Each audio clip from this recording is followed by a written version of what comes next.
Dieu est riche de compassion et à cause du grand amour dont il nous a aimés, nous qui étions morts du fait de nos fautes, il nous a rendus vivants avec le Christ. C'est par grâce que vous êtes sauvés.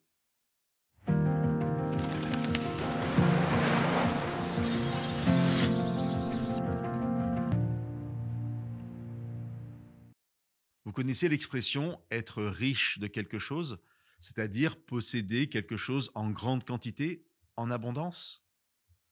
Dans le Nouveau Testament, cette expression est employée une fois au sujet de Dieu par rapport à son action envers nous. Vous rappelez-vous, dans la lecture que nous venons de faire, de quoi Dieu est-il riche pour notre salut? Dieu est riche de compassion. Il y a dans la racine du mot riche une notion de complétude, être riche dans le sens d'être rempli de quelque chose. Dieu est donc rempli de compassion pour nous. À l'origine, dans l'Ancien Testament, le mot compassion est un pluriel du mot qui veut dire sein maternel, utérus, entrailles.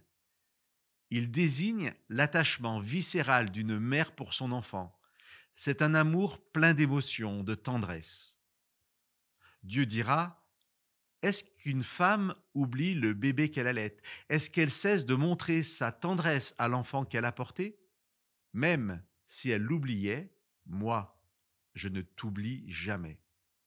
Chers amis, nous parlions dans une émission précédente de la douceur de Dieu. Aujourd'hui, nous parlons de sa compassion débordante, venant de son amour infini exprimé dans sa grâce surabondante. Je vous relis le verset d'Éphésiens. Dieu est riche de compassion et, à cause du grand amour dont il nous a aimés, nous qui étions morts du fait de nos fautes, il nous a rendus vivants avec le Christ. C'est par grâce que vous êtes sauvés. Chers amis, laissons-nous bénir par la compassion de Dieu, car Dieu nous dit: moi, je ne t'oublie jamais.